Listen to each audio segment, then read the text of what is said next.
Magandang araw Mimaropa, magandang araw Pilipinas. Welcome sa ating Istoryahan sa Mimaropa, ang programa kung saan ay nagsasama-sama ang mga information officer ng PIA Mimaropa at mga media partners sa buong rehiyon upang talakayin ang mga mahalagang usapin na may kaugnayan sa ating pamahalaan at sa ating pamayanan.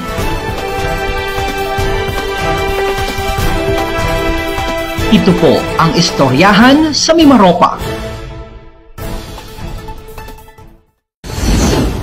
Magandang araw Mimaropa, magandang araw Pilipinas. Welcome sa ating Istoryahan sa Mimaropa, ang programa kung saan ay nagsasama-sama ang mga information officer ng PIA Mimaropa at mga media partners sa buong rehiyon upang talakayin ang mga mahalagang usapin na may kaugnayan sa ating pamahalaan at sa ating pamayanan.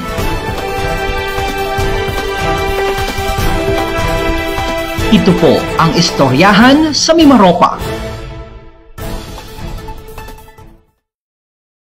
Muli po isang magandang araw ng Miyerkules. Ngayon po ang huling araw sa buwan ng Enero. Tayo po ay magsisimula para sa ating bago, yung rebranded na programa mula po sa ating PIA Virtual Presser. Ngayon po, ating matutunghayan ang ating pong Istoryahan sa Mimaropa.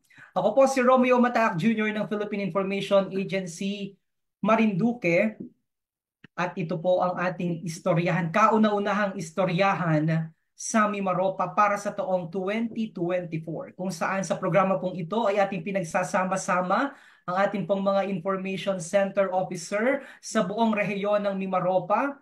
Gayon din po ang ating mga kaibigan, mga media partner sa buong Mimaropa para talakayin ang mga mahalaga at napapanahong usapin na may kaugnayan po sa ating pamahalaan at sa ating pamayanan. Sa pagpapatuloy po ay atin po munang bigyang daan ang ating panalangin.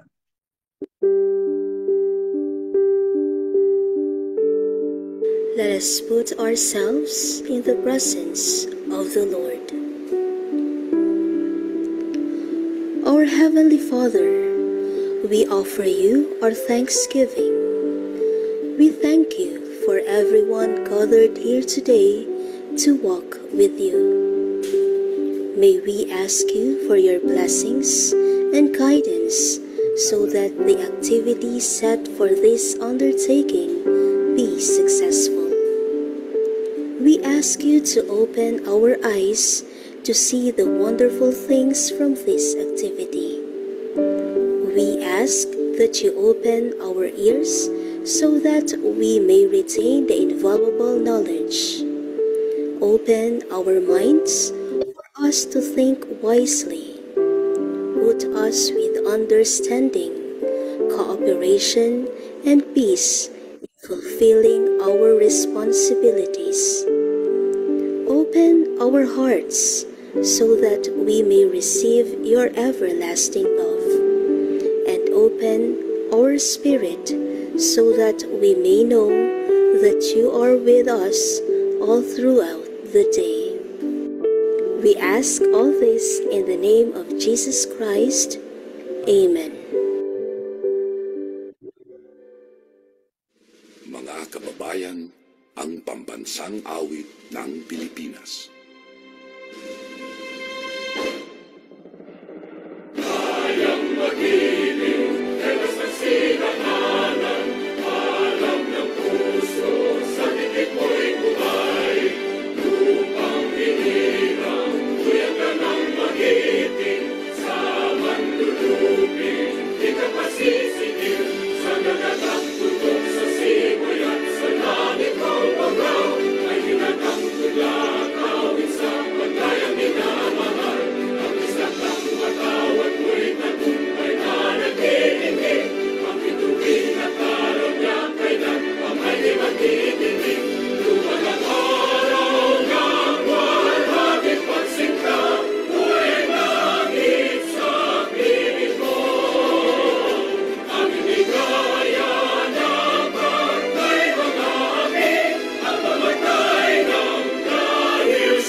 Muli po isang magandang hapon sa lahat po ng ating mga kasama at sa lahat po ng mga nanonood sa ating pong istoryahan sa Mimaropa.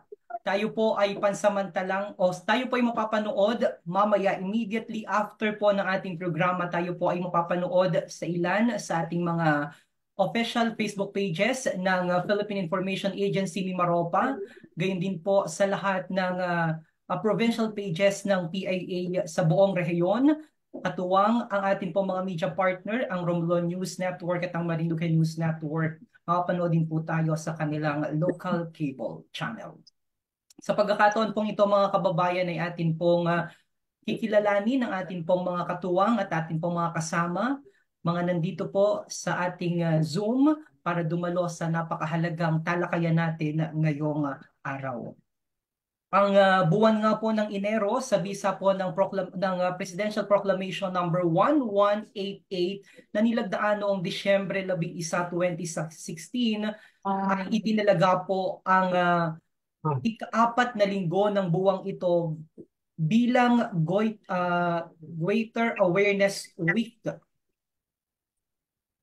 At ang ating pong inimbitahan ay ang ating kasama mula po sa Department of Health, ang kanila pong Development Manager Officer na si Mr. Raymond Garcia.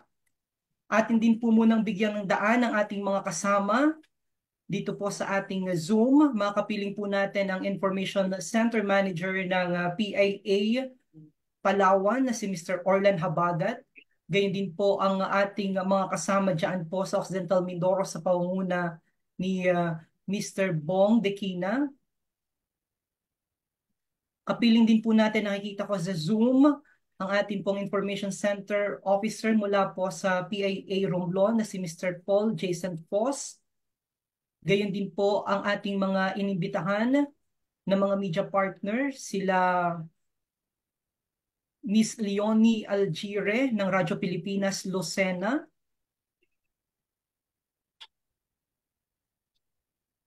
at ang ilan pa po sa ating mga kasama nandyan po sila Miss Christine Pakle ng TVNet. Gayun din po meron tayong mga kasama mula po sa Pidoho, sa Oriental Mindoro. At ang ilan pa po ang of course, ang ating pong regional head ng Philippine Information Agency Mimaropa, Dr. Luis Cueto, at ang aming Assistant Regional Director, si Mr. Ace Sapit.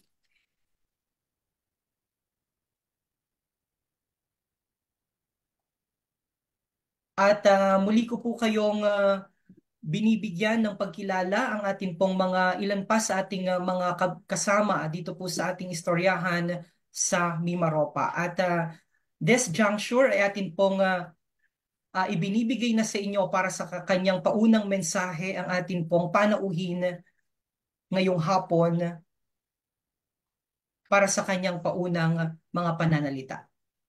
Mr. Garcia, please.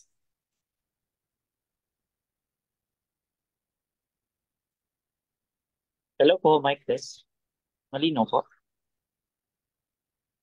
Yes po, sir. Go ahead po. So, pwede po ba ako mag-share ng aking screen?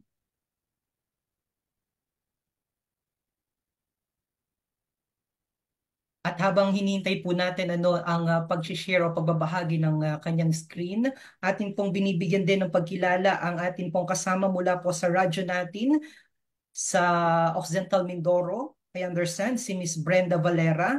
Gayun din po kapiling natin ang atin pong mga kinatawan mula sa Dole, Mimaropa. Ang sa Radyo Pilipinas kasama po natin si Miss Miriam Basig. At hindi ko po pala nabanggit kanina ang aming katuwang mula po dyan sa Philippine Information Agency Oriental Mindoro, si Mr. JJ at si Mr. Dennis, gayon din po si Miss Diane and si Miss Rachel ng Philippine Information Agency Palawan.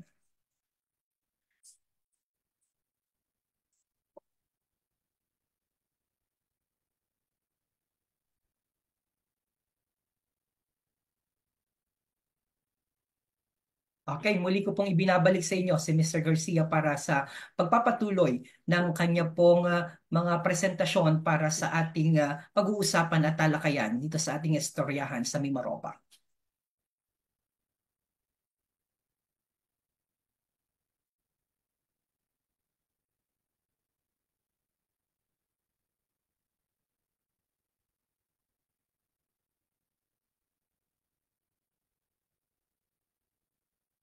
Ang ating pong speaker is a graduate of Bachelor of Science in Nursing and Master of Public Health. He is currently the Development Management Officer for and the Department of Health representative in the Provincial DOH Office, Oriental Mindoro. Once again, let us welcome Mr. Raymond R. Garcia.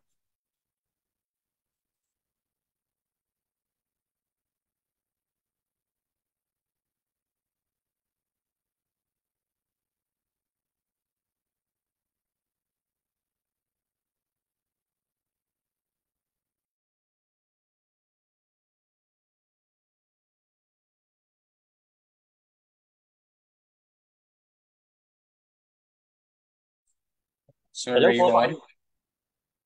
hello po, pakinig po. Yes, Sir Raymond, go ahead po. Yes po. Okay po. Magandang hapon po. Ako po si Raymond Garcia, isa po akong registered nerd at nagtatrabaho sa Kagawaran ng Kalusugan dito sa probinsya ng Oriental Mindoro as a DOH representative o yung Development Management Officer po. So kami po, meron po kami mga areas na ino-oversee. Ako po ang nag-oversee for Calapan City, Nauhan, Victoria, and Gloria. So ngayong hapon po, kami po ay naimbitahan upang magbahagi para sa 4th week na celebration natin ng January, which is the Goiter Awareness Week. Ano po? So mapalad po kami na naimbitahan. Kasama ko po sa opisina rin namin ang ilan sa mga kasamahan namin, especially ang aming provincial DOH officer na si Dr. Ramon Bumbais. Ano po? So pwede na po ba ako mag-start? Okay. So ngayong hapon po ay aalamin natin kung ano ang tungkol dito sa goiter. Ano po? Una, ano ba yung goiter? So ang goiter po o buso ay isang uri ng kalagayan kung saan ang thyroid gland po natin ay nagpo-produce ng um, ay abnormal na lumalaki at na apektuhan nito ang pagpapanatili ng regulasyon ng ating katawan. So yung thyroid gland po kasi ang function nito ay para i-regulate po yung metabolism natin. So isa po sa kadahilanan at pangunahing dahilan sa pagkakaroon ng goiter ay ang kakulangan sa mineral ng iodine sa pagkain. Ano po? So i-discuss po natin mamaya kung ano po yung mga pagkain at about goiter.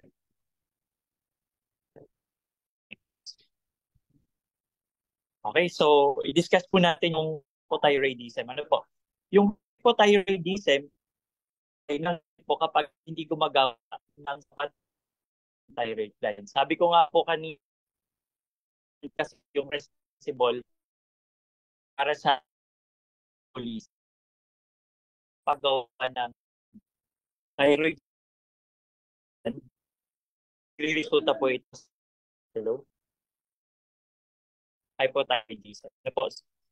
So ano po ba yung mga sintomas ng hypothyroidism? Ano po? Una po ay pagiging ginawin. So isa po ito sa distinct feature ng ating hypothyroidism. Ano po? Yung sa pagiging ginawin, pagiging antuking, pagdadagdag ng timbang kahit walang gana sa pagkain, at pagkatuyo ng balat, hirap sa pagdumi, pagkatuyo ng buhok, madali ang mapagod o ang pagkakaroon ng depresyon o sobrang pagkalugmok. Okay po, so yan po yung mga karaniwang sintomas ng hypothyroidism. So tingnan naman po natin kung ano yung sintomas ng hyperthyroidism. Ano po? Pag sinabi po ibig sabihin, ang atin namang thyroid gland ay nagpo-produce ng mas madaming thyroid hormones. Ano po? Mas overacting po yung ating thyroid at syempre po ay sobra yung production ng thyroid hormones. So kapag hyperthyroidism naman, kung mapapansin natin, ay nagkakaroon ng goiter. So ito po yung mas visible yung goiter. Ano po? Nagre-resulta din po ito sa mabilis na pagtibok ng ating puso, bigla ang pagpapayat, pagisan at pabago-bagong isip. Gayon din po ang pagtaas ng blood pressure, palagi ang naiinitan, madalas na pagdumi, fatigue o pagkapagod, nahihirapan pong makatulog at kasama na po yung nahihirapang mag-concentrate at mas ginaganahang kumain pero hindi nakakadagdag ng timbang. Ano po? So pag titingnan natin yung distinct feature kapag hypothyroidism, palagi pong nilalamig. Kapag naman hyperthyroidism, palagi ang naiinitan. So yun po yung mga pwede din nating tingnan. Ano? Okay. So paraan upang malaman natin kung tayo ay may thyroid. Ano? So ito po yung isang mga pwede nating gawin upang malaman natin kung meron tayong thyroid or goiter. Ano po? So una, humarap tayo sa isang salamin upang makita yung leeg. Ano po? Ang goiter po kasi ay very visible. Makikita po natin to kung ito po ay lumalaki o hindi. Pangalawa po, siguraduhin natin na nakikita po natin ang bahaging mababa ng konti sa ating Adam's apple. So dito po yung sa Adam's apple kung nasaan po yung ating thyroid gland. Ano? Yung thyroid gland, yung parang butterfly po na gland na located dito sa lugar. Ano po? Sunod, uminom ng tubig at habang nakatingin sa leeg sa salamin. Opo. So dito po mapapagmasdan natin kung may bukol habang lumulunok po tayo. At pakiramdaman natin kung meron pong gumagalaw na bahagi kung saan naroon ang ating thyroid gland o mas kilala bilang busyo. Ano po? Sa Tagalog. Okay. So ano yung dapat nating malaman about sa iron deficiency anemia? Ano po? So alamin muna natin ano ba yung iodine, ano po? So ang iodine, isa po itong mineral na karaniwang nakikita at nakukuha sa pagkain sa mga pagkain tulad ng lamang dagat, dairy products po natin, itlog o yung paggamit po natin ng iodized salt. Ano? So isa sa mga pinaka-common source natin ng iodine ay ang ating mga iodized salt. Kailangan ng katawan ng iodine upang matulungan po ang ating thyroid gland na makagawa ng hormones na makakatulong para sa regular na metabolismo ng katawan at maiwasan na ang pagkakaroon natin ng goiter. Ano po? So ulitin po natin, ano yung mga sample? So kasama dyan yung mga lamang dagat, gatas, keso, itlog, at iodized salt. So yun po yung ating mga pwedeng paggalingan ng iodine. So kapag hindi po tayo nakaka-consume ng tamang bilang or sapat na dami ng iodine sa ating katawan, magkakaroon po tayo ng iodine deficiency. So ano naman yung iodine deficiency? So ang iodine deficiency, condition kung saan kulang sa dami yung iodine sa ating katawan. Ito po ay nakikita usually sa mga taong edad 60 years old pataas at sa mga kababaihang nagbubuntis o nagpapasuso ng sanggol. So ano ba naman yung ating panganib kapag merong iron deficiency? So syempre po, nagdudulot siya ng goiter o busyo at sa isang ina ay maaaring magsilang ng sanggol na may kahinaan sa pag-iisip. Gayun din po, maaaring magdulot po ito ng pagkalaglag sa ipinagbubuntis, panganganak ng hindi husto sa buwan o pagkamatay ng sanggol sa sinapupunan. At gayon din po ang pagkakaroon ng hypothyroidism. So, yung para po sa goiter po natin, bakit mahalaga po na magkaroon tayo ng iodine? Po? So, ang iodine po kasi isang sangkap na kailangan ng ating katawan sa paggawa ng thyroid hormones. Ano po? So, ito yung makukuha. Nabanggit ko na po sa dairy products, sa seaweed, sa karne, ilang tinapay, itlog, at iodized salt. So, ayan po. Meron po tayong tinatawag na goitrogens po. So ano yung goitrogens? Ito naman yung mga substance na pagkain na humahadlang para sa paggawa ng katawan natin ng thyroid hormone. So saan po ba natin pwedeng makuha itong mga goitrogens? Ano po? So ang mga pagkain mayaman naman po sa goitrogens ay yung mga pagkain tulad ng repolyo, kamoting kahoy at mustasa. Ito po yung mga nagtataglay ng goitrogic substances. So, subalit po ang sinasabi natin, hindi ibig sabihin na mataas po yung content ng goitrogens po na ito, ay dapat iwasan po natin ang pagkain ito. Ano? Ang atin lamang pong sinasuggest ay dapat ang mga pagkain ito ay niluluto at hindi kinakain sa hilaw na anyo. Ano po? sapagkat nakakatulong po mabawasan ang nitrogen substance kapag ito po mga pagkain ito ay naluto po ng maayos. Ano po? At saka po, sinasabi po din natin na ang mga benepisyong ito ay mas lalamang po pa rin po kaysa sa downside. Kaya in-encourage pa rin natin ang pagkain nito. Ano po? Okay. So yun lang po yung mga ano po. Magbibigay lang po ako ng mga datos din tungkol sa ating mga goiter po. Ano po? So saan ano mga pagkain yung rich po sa goitrogen na dapat ay hindi din po natin kinokonsume ano po or niluluto natin ng maayos. So yung mga broccoli, kamoting kahoy, mustasa, repolyo, singkamas, cauliflower. So ito po yung mga mayaman sa goitrogens na nakakapigil sa paggawa ng ating um, thyroid hormones. Ano po? So sa datos po natin, base po sa study ng Philippine College of Endocrinology, Diabetes and Metabolism noong 2012, sa datos po natin, isa sa kada 11 Pilipinong adult ang mayroong goiter. Ayan, so para kung pag binilang po natin ano, sa bawat 11 na tao, may isa po doon may goiter. At sa around po na isa sa kada 12 Pilipinong adult ang nagsasuffer naman po sa ibang form ng disorder sa ating thyroid. So, yung local data po natin, hindi po natin ma-determine sapagkat wala pong available na data. Ito lamang pong pinakita nating data ay base sa naibigay na datos mula sa Philippine College po ng Endocrinology, Diabetes and Metabolism. So yun po, ang sinasabi natin dito, ngayong Goiter Awareness Week, dapat po ay kumakain tayo ng pagkaing mayaman sa iodine sapagkat sangkap na ito po ay nakakatulong upang gumawa ng thyroid hormones at sa pamamagitan ng pagkain ng mga dairy products, seaweeds, shellfish, and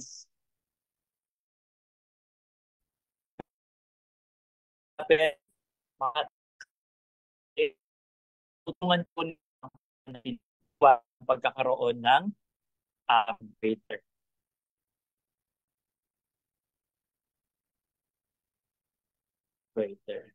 So, yun lamang po yung sa lecture natin and kung meron po tayo issue na gusto na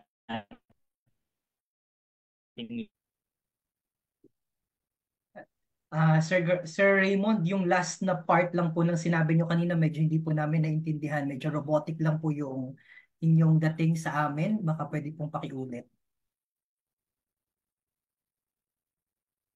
Yun, medyo mahina po siguro ang internet signal ng ating speaker ni Mr. Garcia. At bumitaw ho sa ating Zoom. Pero maaari nyo na po sigurong ihanda ang ating mga katanungan dahil sa immediately after po ng presentation ni Mr. Garcia ay ating pong bibigyan daan at official po natin bubuksan ang ating pong open forum para po sa inyong mga katanungan.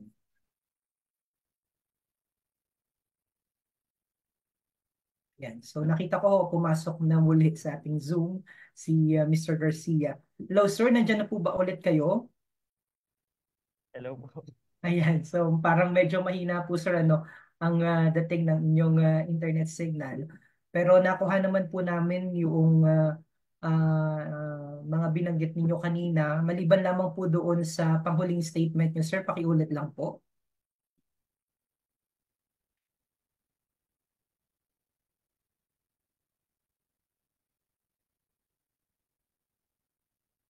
Okay. Meron na po tayong mga katanungan na natatanggap sa ating Zoom, dito po sa ating chat group ng Zoom. Ibabato po natin ito ano kay Sir Raymond maya-maya dahil mukhang nalaglag Sorry ulit po, si Sir nawala Raymond. pero Yan. natapos ko naman po yung lecture. Alright, sige po. Okay. Kung So may mga that questions po ay ready po tayo to entertain questions dito. Sige po. That said, Sir Raymond, ay atin pong binubuksan na ang atin pong hapag para sa mga katanungan po ng ating mga kasama dito sa ating istoryahan sa Mimaropa. May mga nagpadala na po ano ng kanilang mga katanungan sa atin pong group, sa atin pong group chat dito po sa Zoom. Pero maaari din po kayo mismo ang magtanong direktamente sa atin pong speaker. Ito po'y katanungan. Unahin na po natin yung pinadala pong question ni Sir Bong mula po sa Occidental Mindoro. Sir Bong, kayo na po ang magbato ng inyong pong tanong kay Sir Raymond, please. Sira daw po ang mic ni Sir Bong, sir. Ayun. So, Pero yung question po niya ay, ano po ang dapat gawin kapag positibo ka sa mga symptoms sa pagkakaroon ng goiter? Hello po. Maganda po yung question na ano po yung posible at pwede natin gawin kapag tayo ay positibo sa mga sintomas na nabanggit kanina sa pagkakaroon ng goiter. Ano po? Ang pwede po natin gawin, syempre po, ang ini-encourage natin ay lagi po tayong magpakonsulta upang mas ma-assess po tayo properly at mas matingnan yung kondisyon natin. Kasi posible po na ang sintomas na nabanggit ay maaring patungkol sa goiter, pero posible pa rin po na meron tayong ibang sakit. Kaya mas maigi pa rin po na tayo po ay makapagpakonsulta sa ating mga doktor na meron po tayo sa ating mga local government units. Kasi available naman po sila at pwede po tayong magpa-check para po mas ma-evaluate po tayo at ma-diagnose po tayo properly. Kung talagang goiter yon, ang ating sintomas na ito ay tumatama o nagsasabing goiter talaga yung ating sakit po. Okay, salamat po Sir Raymond. May padala din pong katanungan si Sir Ace. Kanino ba ito mas madalas mangyari? Sa babae po ba, sa lalaki o pati na rin po sa mga bata? Yun po, kanina nabanggit po natin kung kanino po ito mas malimit na mangyari. Nabanggit po natin kanina sa ating presentation na ang goiter po ay mas karaniwan na sakit para sa mga sa mga mas matanda sa edad na 60 years old, at ang karaniwan po ito sa mga ina na ito po, yung pong sa ina na maaring magsilang, 'di ba po, pwedeng maapektuhan, saka sa mga kababaihan po. Tingnan po natin dito. Nandito po 'yun. Sana siya na 'yun.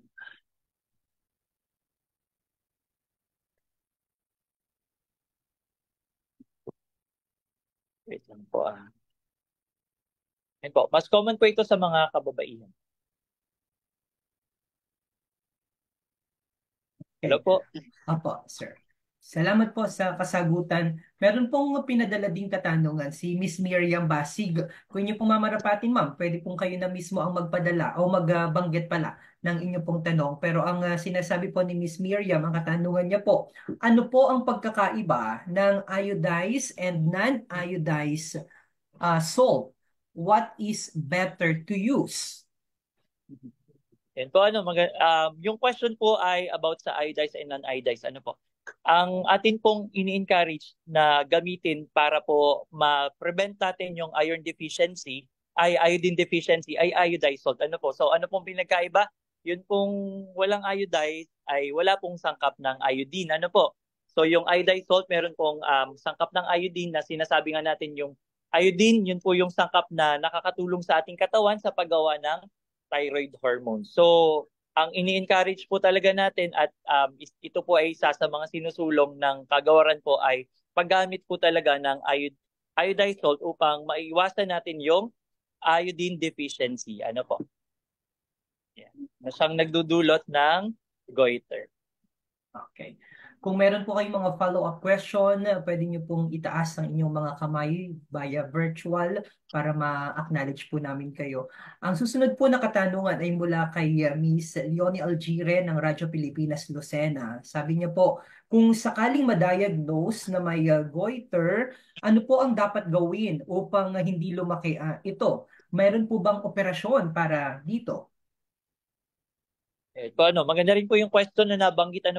May mga operasyon po upang ang ating goiter ay ma-manage, especially yung lumalaking goiter po. Pero ang atin pong ipinupush talaga is yung prevention, prevention, and upang hindi tayo umabot sa pagkakaroon ng goiter. Kaya po ang sinasabi natin, dapat ay kumakain tayo ng mga pagkain na mayaman sa iodine. Yun pong mga binanggit natin na katulad ng pagkain po natin ng mga dairy products. So ano po ba yung readily available sa ating communities. So kasama po dyan ang pagkain ng itlog, pagkain ng gatas, at syempre po yung mga ilang tinapay at ang paggamit po syempre ng iodized salt. So ang pinupush po talaga natin yung ma-prevent at hindi tayo umabot sa pagkakaroon ng goiter sa community.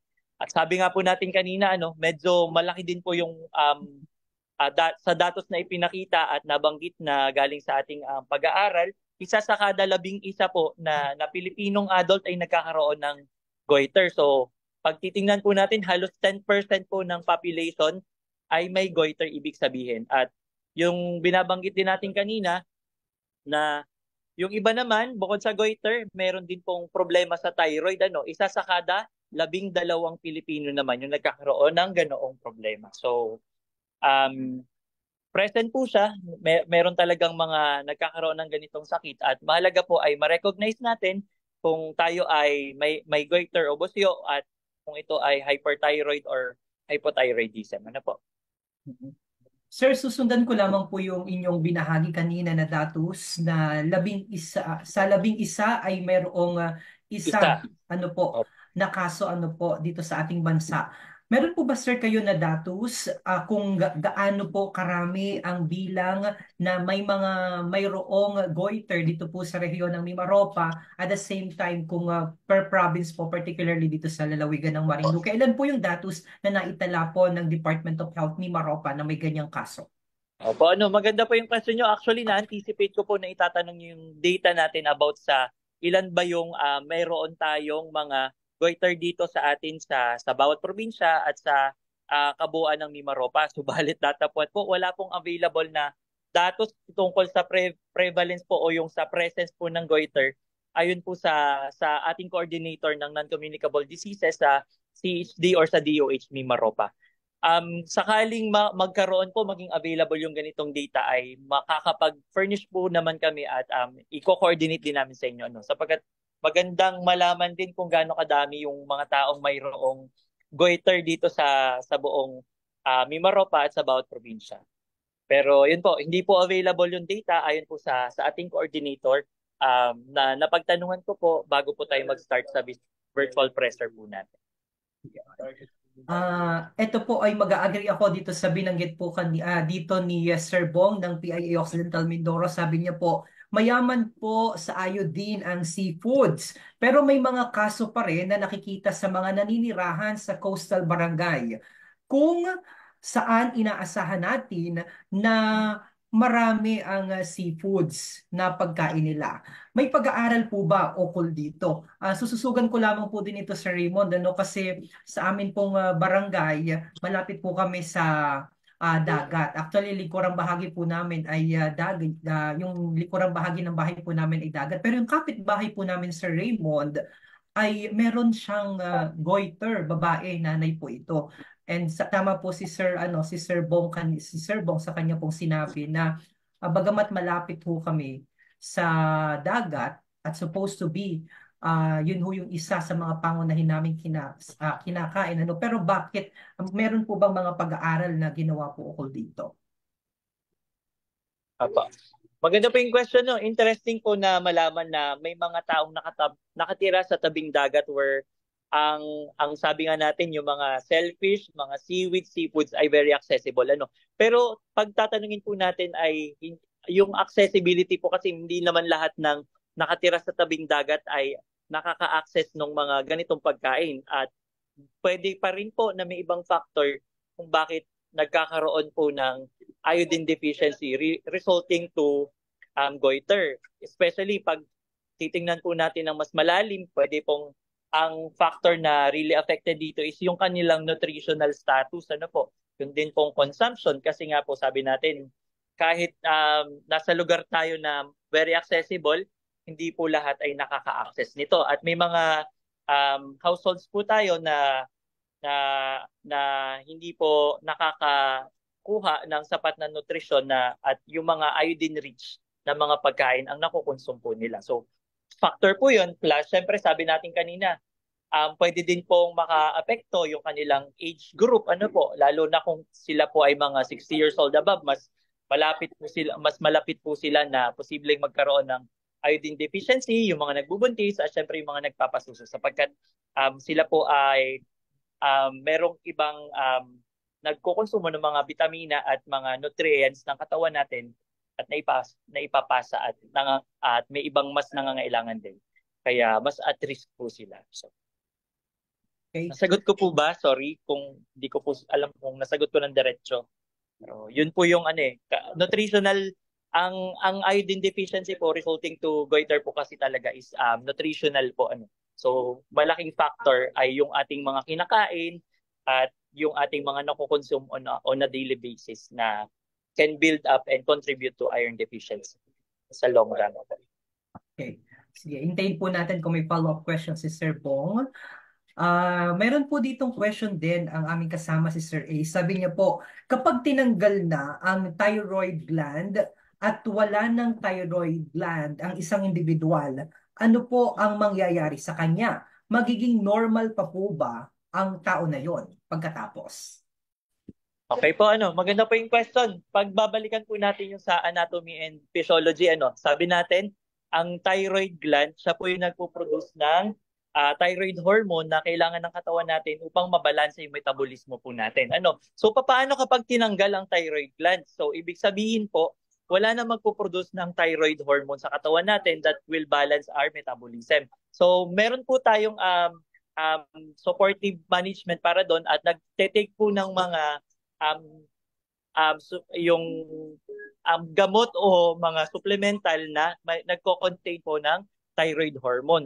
So ito po ay nirereseta ng ating doktor at ibinibigay ng naayon sa suggested po ng ating mga doktor kung ilan po yung ang magiging supplement po para ang ating katawan pa rin po ay magkaroon ng mga thyroid hormone na kinakailangan upang mabalanse yung ating metabolism. So supportive po yun. May itinitake pong gamot para po still po ay magawa pa rin ng katawan natin yung thyroid hormones na kinakailangan para po sa balanse ng metabolism.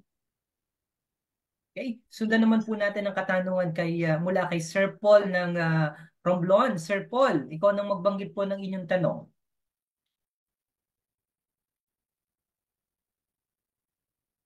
Hello po, sir.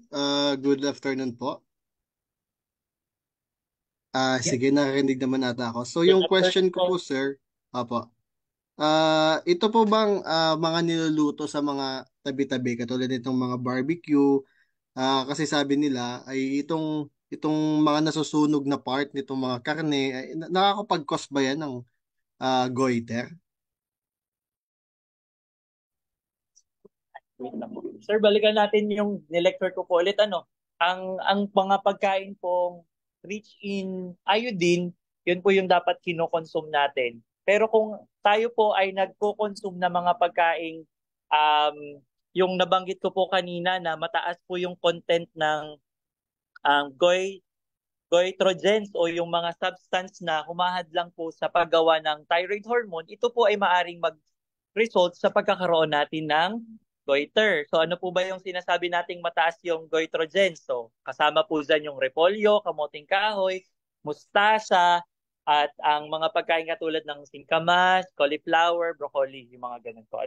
So yung pong sa mga tunog sa karne ay parang hindi po siya pwedeng directly natin ay ma-connect for goiter, pero posible po kasi yung mga ganon ay carcinogens. So pwede naman po na ang resulta no, the long run kung palagi pong nagko-consume yung isang tao ng mga ganon ay cancer po. Po? Pero yung sa goitrogen pong sinasabi natin, yung mga goitrogen-rich food na nako-consume po natin ng madami or lampas sa kung ilan lang dapat o kaya ay hindi natin naluluto ng tama, ay posible pong mag-contribute sa pagkakaroon po natin ng goiter po. Sige. Sir, itong nabanggit nyo, sir, ng mga may goitrogens, ito yung mga kamoting kahoy, tama? Opo. Ito, sir, yung madalas na kinakain ng mga mahihirap nating kababayan, lalo na Yan po, Opo, dito sa mga bukid-bukid.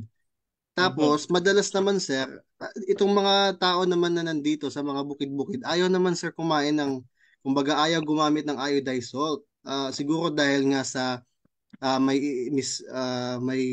hindi sila alam about dito sa iodized salt o may mga chismis kaugnay dito. Kaya ang binibili nila ay itong mga rock salt, yung malalaki nasa takal-takal lang sa palengke or maybe mas mura siguro ito. Oh, no, sir? So, anong ginagawa, sir, ng DOH para kumbaga, matugunan yung pangangailangan ng mga Pilipino pagdating sa kakulangan sa iodine. Tama ba? Iodine.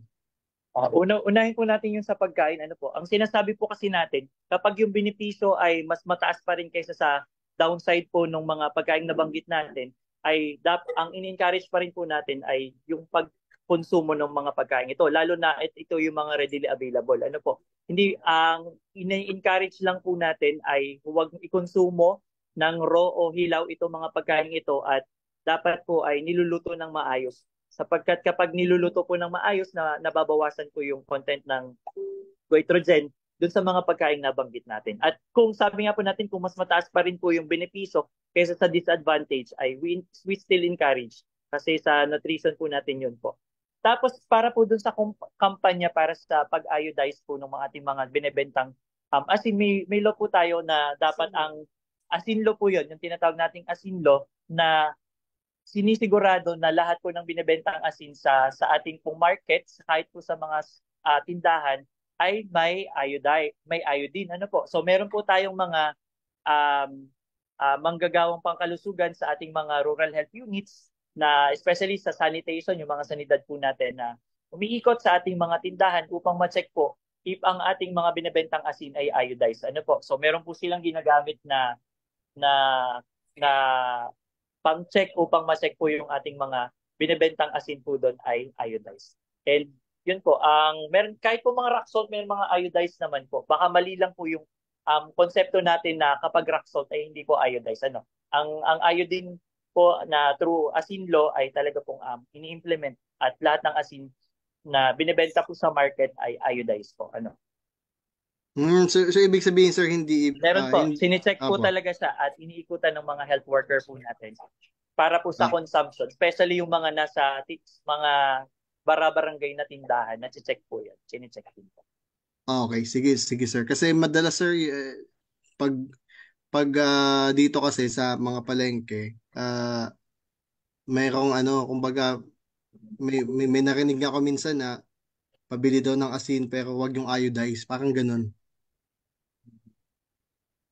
Opo, yung isa po yun sa advocacy, kaya nga po tayo merong mga celebrations katulad po nitong Goiter Awareness Week upang yung madebunk po natin yung mga maling paniniwala ng ating mga kasamahan, especially yung mga consumers po natin sa bawat barangay na ang benepisyong naibigay ng iodine na rich na mga asin at iba po pong mga produkto o pagkain ay mas advantageous po kaysa sa pagkonsumo po natin ng mga hindi po iodized salt. Lalo at ito ay maaaring magdulot ng mga sakit katulad nga po ng goiter. So, isa po yan sa advocacy po natin bilang mga health worker. Kasama po yun. Okay, thank you po, sir. Maraming salamat po, Sir Paul. Meron naman po, sir, akong follow-up question bago ko tunghayan yung mga ipinadala na po ng mga katanungan via our group chat dito po sa Zoom. Kasi nabanggit niyo, Sir Raymond, yung tungkol po doon sa ASIN Law o yung Republic Act number 8172 regarding po dito sa salt iodization nationwide. Ano po? Sir, bakit sa kabila po ng pagkakaroon natin ng ASIN Law, hindi pa rin po nag-come up ang kagawaran o ang ahensya ng Department of Health na tuluyang ipagbawal, sir, yung pagbibenta ng mga asin o ng rock salt na walang iodine o sufficienteng iodine?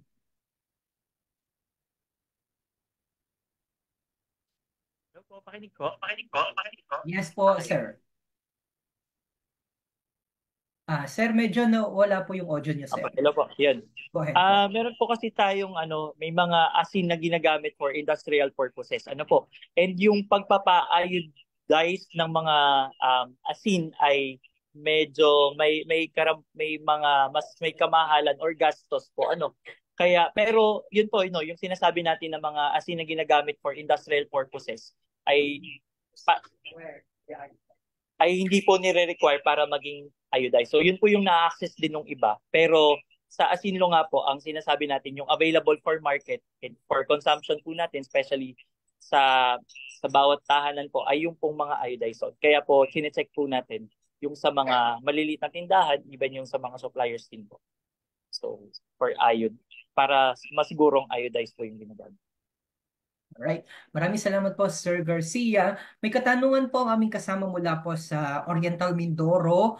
Ano-ano po ang risk factor sa pagkakaroon ng goiter bukod sa kakulangan sa iodine? Maaari din po ba itong maging hereditary?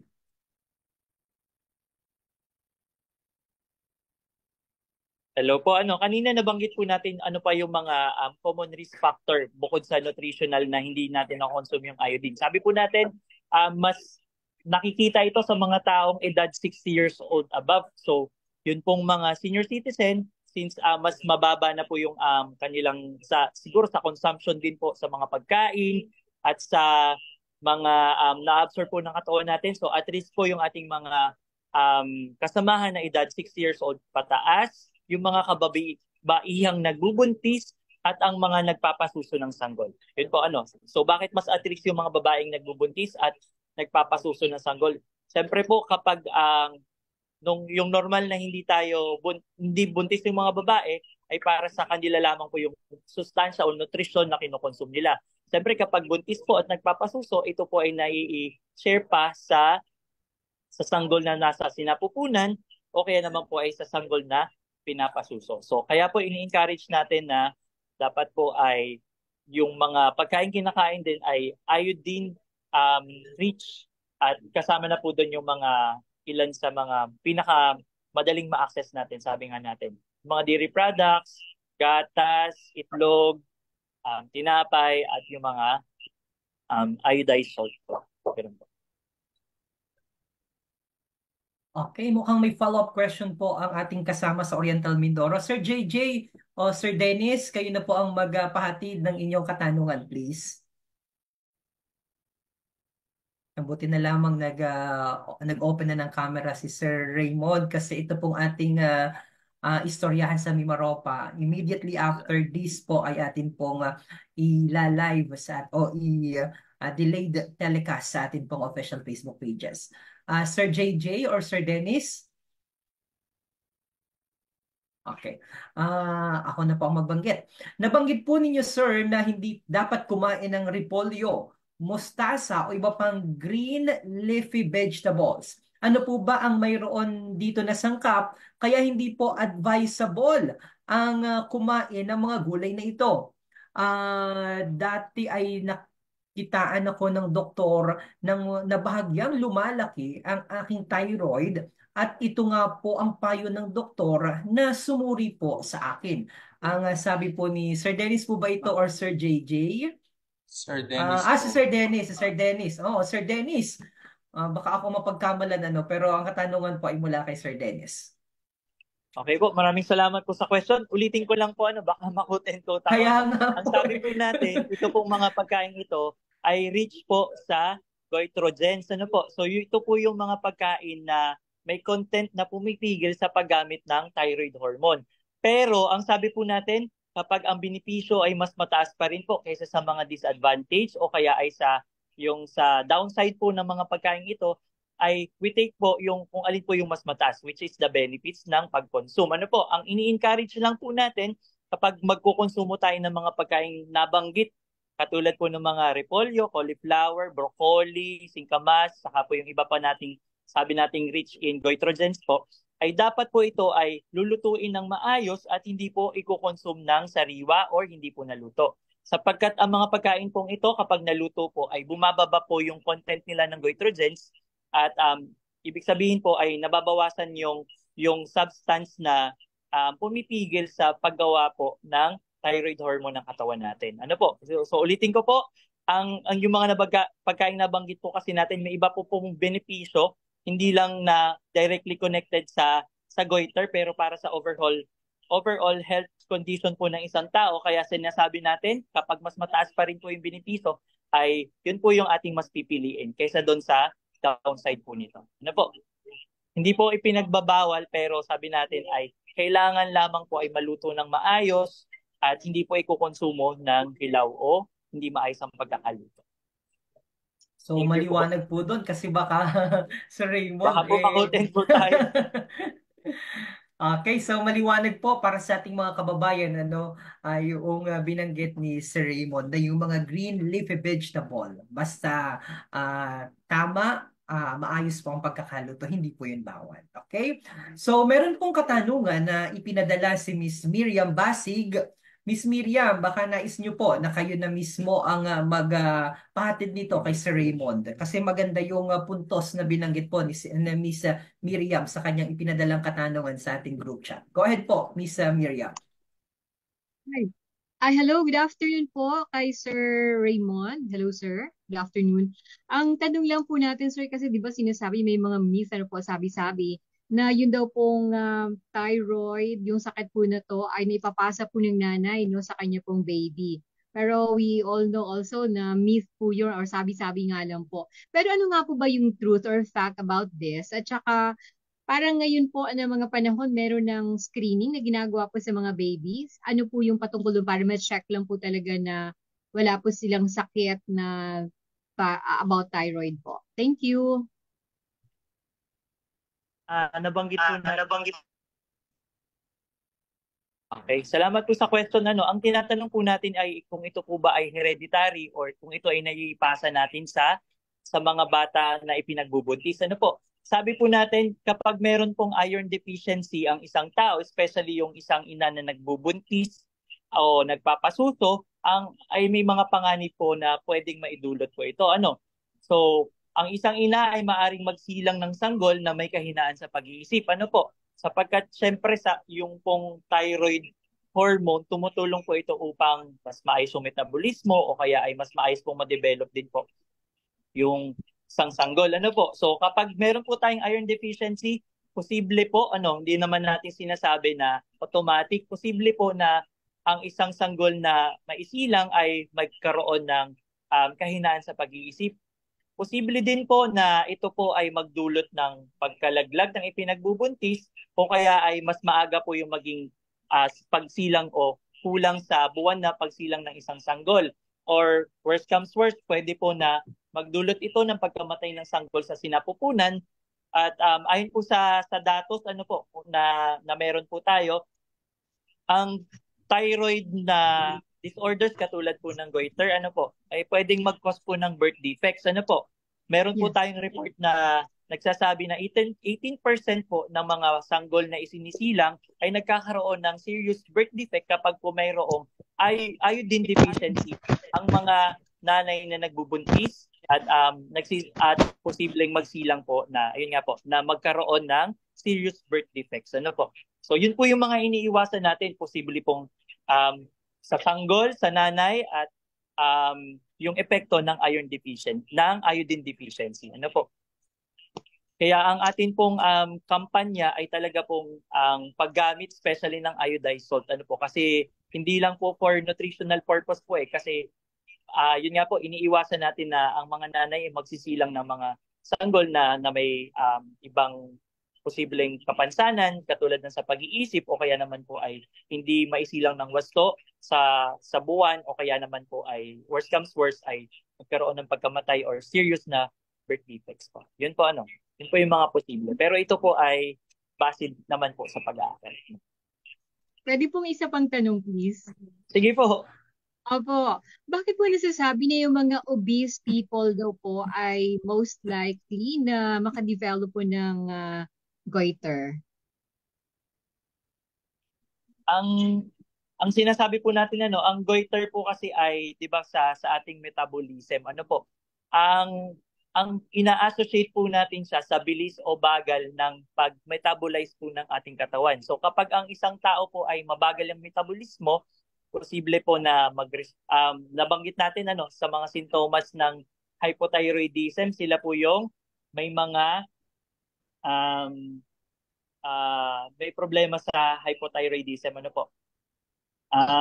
Kapag hyperthyroidism po, sila naman yung mga mabilis po yung metabolismo. So posible na may mga nagkakaroon ng biglaang pagpayat. Ano po, sa hyperthyroid po yun ha. Yung mga obese, pwede pong ina-associate po kasi natin sa mas mabagal na metabolismo ng katawan. Ano po? Pero hindi po ibig sabihin na kapag obese po isang tao, ay automatic na may hypothyroidism o may goiter. Ano po? Kaya po Yes, ang sabi natin kanina ay pwede po on our own, pwede po tayong mag-self-assess kung tayo ba ay sa tingin natin merong bukol sa ating baba ng Adam's apple at makikita po natin to kung visible. Yung iba naman maliit pero hindi po natin na napapansin. Kaya po pwede po natin gawin yung self-assessment, and kung meron pa po tayong ibang mga risk factor na sa tingin natin ay makakadagdag nun chansang magkaroon po tayo ng goiter o bosyo po, ay pwede po tayo po ay magpakonsulta at humingi ng tulong sa ating mga doktor. Ano po? Sabi natin, ano ba yung mga sintomas kapag posibleng meron tayong problema sa paggawa ng thyroid hormone na ating thyroid gland. Ano po? Kapag hypothyroid po, yung mas mabagal po ito, ginawin, tingnan natin, ginawin, palaging antukin, at nagdadagdag ng timbang, kahit wala namang gana sa pagkain, tuyot yung balat, hirap po sa pagdumi, pati po yung buhok natutuyot, palagi ang madaling mapagod, at syempre po ay may mga pagkakataong meron din pong yung sobrang pagkalugmok o nagkakaroon ng depression. Yun po yung hypothyroidism. Ibig sabihin yung katawan ay mas mabagal yung paggawa ng thyroid hormones na tumutulong sa metabolism ng katawan. Ano po? Yun po yung sa may weight gain na medyo ina-associate po natin. Ano po? obesity. Pag hyperthyroid naman po, ay yun po yung mga mabilis po yung metabolismo, parang yung pumapayat kahit hindi naman po nagkakakain, tapos tumataas yung BP, palagi ang mainit yung pakiramdam dahil nga po sa metabolism po ito So, posibleng pawis po lagi, tapos madaling mapagod, palagi ang nagdudumi at hirap sa pag-concentrate, at kahit walang ganang kumain ay posibleng nagbabawas ng timbang. Mas ginaganahan kumain pero hindi nadadagdagan ng timbang. Ayan, mas mataas yung consumption pero walang weight gain. Hyperthyroid po. Thank you so much, Sir Raymond. Thank Sagot you ko po ba, Ma'am Miriam? Sige po. Yes po, thank you. Alright, nako, ang daming mga katanungan dito sa Raymond. So, meron Yun pa po, po dito. Okay, sige po. sige po. Yun naman pong mga sinasagot natin dito ay sa tulong din po ng aming provincial DOH officer. Katabi ko po dito si Dr. Ramon Bombais at Oo. magkasama po kami dito. Bagamat ako po yung nakikita nyo ay ito po Oo. ay sa pagtutulungan din po namin at sa mga datos na available po sa aming ahensya. Yeah, so maraming salamat po, Doc. Siguro medyo magpakita rin si Doc sa ating screen para ma-recognize ang contribution po ng ating mga kasama sa Department of Health sa paghahatid po ng mga makabuluhan at sapat na impormasyon para sa ating mga kababayan, lalong-lalo na po sa ating mga kababayan, lalong-lalo na po ang mga katutubo. That being said, may katanungan po ang ating kasama na si Sir Bong ng PIA Occidental Mindoro. Sabi niya po, may data po ba ang Department of Health sa kaso ng goiter sa ating mga katutubong mangyan? At papaano po inilalapit ng DOH ang kanilang kampanya sa iba't ibang kampanya sa iba't iba po nilang mga programa sa GIDA o sa GIDA, kabilang na po ang mga lugar ng mga katutubo. Okay po, interesting po yung question nyo, anything data na about sa mga IPs po natin sa mga geographically isolated and disadvantaged area. Pero po, nice din po namin ma-inform po ang ating mga kasamahan na kapag naman po ang ating mga kasamahang mangyan or mga IP ay pumupunta sa RH, so hindi naman po natin sila tinatag as IP at kinoconsider natin sila as common na pasyente at wala pong diskriminasyon na ibinibigay. Kaya po kung tatanungin natin na meron ba tayong data na specific for IPs, kung gaano kadami yung mga may goiter, ay mukhang hindi po ito available unless magkakaroon po tayo ng special data collection para sa datang ito. Kanina nabanggit po natin kahit sinubukan po natin kumuha ng datos kung gaano kadami yung may mga goiter sa buong Mimaropa, ay hindi po ito wala pong available na datos na magsasabi kung gaano kadami yung mga taong may ganitong problema. Subalit, kapag titingnan po natin, tumataas po yung mga datos ngayon ng mga tao na may sakit na related to non-communicable diseases o yung mga sakit na hindi nakakahawa at related to lifestyle po. So katulad ng mga diabetes, hypertension, at on the rise na din nga po, sabi natin, isa sa kada 11 tao nagkakaroon ng goiter. So yun pong mga lifestyle-related diseases ay talagang tumataas po yung bilang ng mga nagkakasakit ng katulad nito. So dapat po, kaya sinusulong po natin talaga na yung proper exercise, proper diet, at yung sa kung ano po yung kung kinakailangan ng tulong ng mga doktor ay magkonsulta po tayo sa ating mga doktor po sa ating mga instances.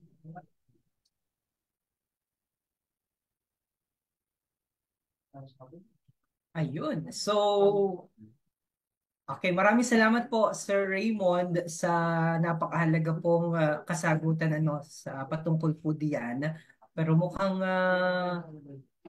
nawala po si Sir Raymond ulit or yan, dire-diretso pa rin po tayo para po sa ayan. Pakinig Okay. po, ayan. Okay. Parang yung video lang po yung nawala. Ayun. So, yan. So, sir, meron din pong katanungan dito ang atin pong kasama sa Radyo Pilipinas Lucena. Pero gusto kong mismong si Miss Leonie ang magtanong. Gusto nating marinig yung boses ni Miss Leonie Algire. Miss Leonie, dun sa katanungan, follow-up question niyo po. Please go ahead po. Na-miss ko po ang boses niyo. Yes, thank you, Sir Myong. Ayan, Sir Raymond, gusto ko lang malaman, automatic ba na kapag iron deficient ang isang tao ay automatic na magkakagoiter din siya?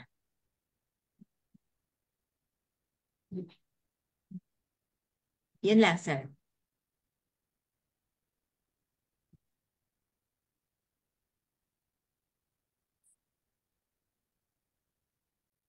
Hello po, makinig po.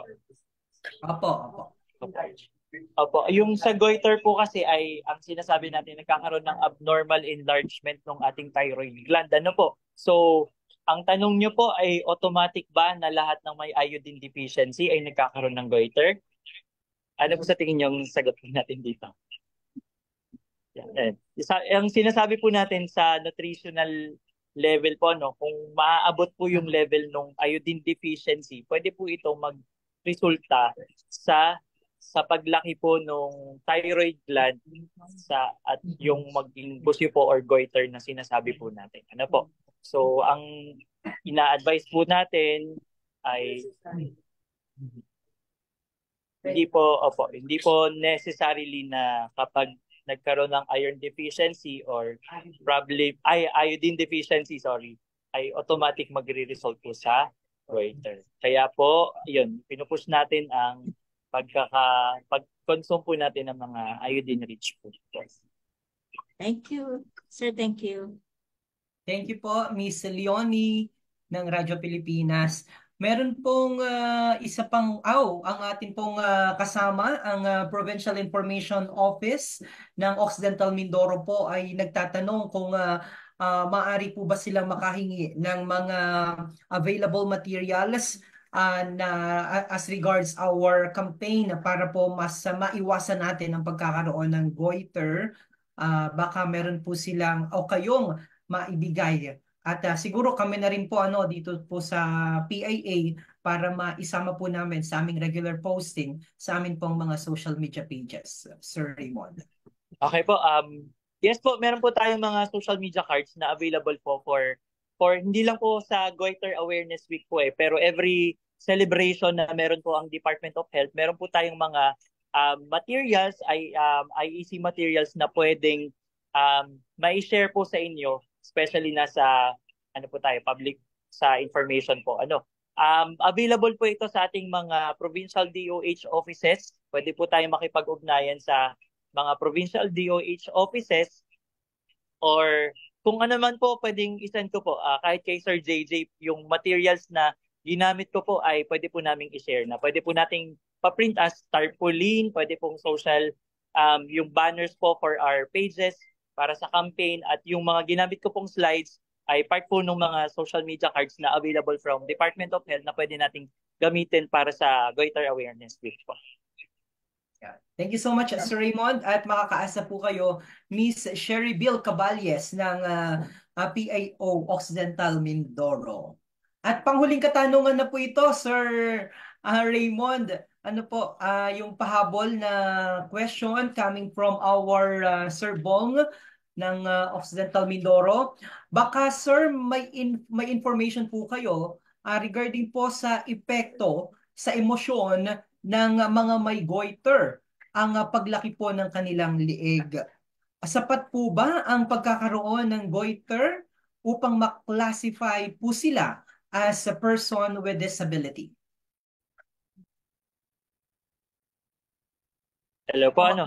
So, yung sa question po, Raymond, ano po? opo, yung sa question po, if may epekto ba to sa emosyon, meron po, nabanggit natin, ano ba yung mga sintomas na nagkokos po ito or yung pagkakaroon ng depression o kaya sobrang pagkalugmok, ano po. So, posible din po na syempre yung body image ma-disturb kasi pag may bukol, syempre normally naman po wala tayong bukol sa ating leeg, ano po. So, it can cause disturbed body image. At doon sa tinatanong na kapag ba may goiter, posibleng ma-consider as or ma-classify as PWD, ano po, ang sagot po natin dito kasi kapag yung goiter ay yung ating pong thyroid ay overacting or overactive na posibleng maka-epekto sa pag-perform natin ng ating daily task, especially yung ating work.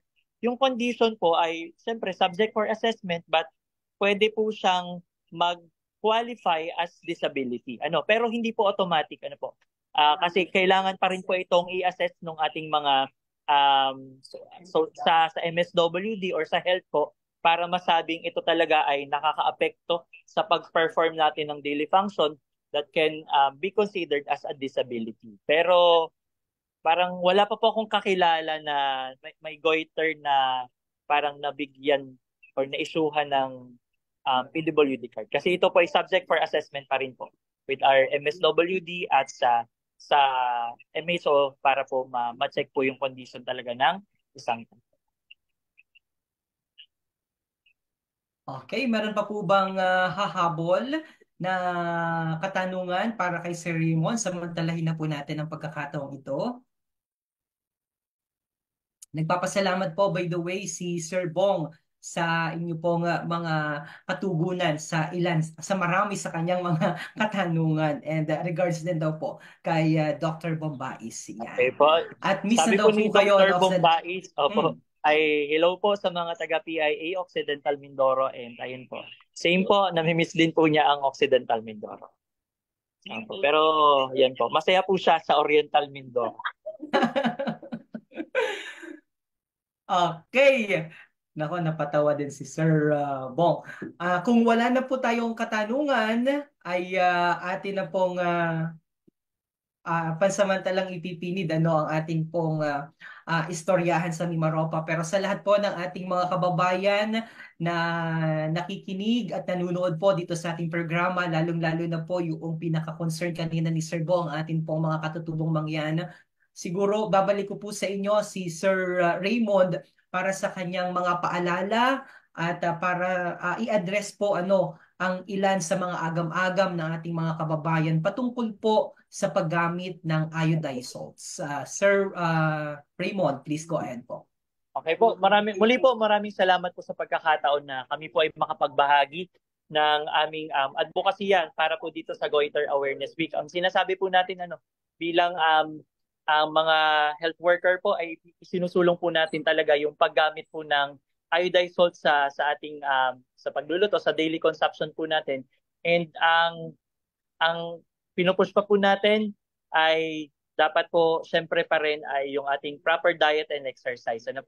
So yun po yung pinakamahalaga upang ang atin pong maiwasan po natin yung mga iodine katulad ng mga sakit na iodine deficiency that can cause goiter. At kami po dito sa Provincial DOH Oriental Mindoro, pinupush po talaga namin na sa pangkalusugang gawain ay unahin ang Ormin. So yun po, muli po ay maraming salamat po and sana po ay may iba pang pagkakataon na muli ay makapagbahagi, hindi lang po ako, kundi yung iba pa po naming mga kasamahan dito sa PIDOHO Oriental Mindoro and sa CHD Mimaropa. Maraming salamat po, Doc Mon. Okay na po daw si Doc. Yan. At dahil dyan, medyo napabilis ang pag-flash ng ating Certificate of Appreciation. Nais po naming bigyan ng pagkilala ang napakahalagang partisipasyon at napaka-informative na mga pahayag ng ating pong panauhin ngayon dito po sa ating istoryahan sa Mimaropa. Kaya naman atin pong igagawad sa kanya ang pagkilala. Certificate of Appreciation is hereby presented to Mr. Raymond R. Garcia in appreciating his invaluable support during the Istoryahan sa Mimaropa with the Philippine Information Agency held via Zoom on January 31, 2024, signed by our Officer in Charge, Regional Director of PAA Mimaropa, Dr. Luis Cueto, and Acting Deputy Regional Director of PAA Mimaropa, Mr. Gene Ace Sapit. At ang aktual na certificate na ito ay ipapadala po namin bukas sa inyong tanggapan, Sir Raymond. Gayon din po ang aming pasasalamat sa naging katuwang ni Sir Raymond, bagamat hindi natin nakita pero sumilip dito sa ating Zoom, si Dr. Bombaes. Maraming salamat po sa inyong pakikiisa para po sa ating kauna-unahang istoryahan sa Mimaropa sa taong 2024. Muli rin po ang aming pasasalamat sa lahat po ng ating mga media partner na hindi nagsasawang suportahan po ang inisyatiba at programa ng PIA Mimaropa. Magkakitaan po tayo sa susunod po namin na virtual presser ng istoryahan sa Mimaropa sa susunod po na buwan.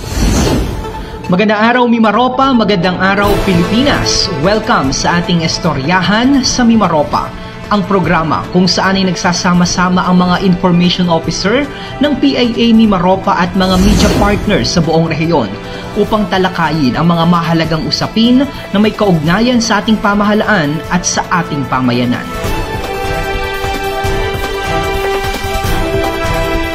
Ito po ang istoryahan sa Mimaropa.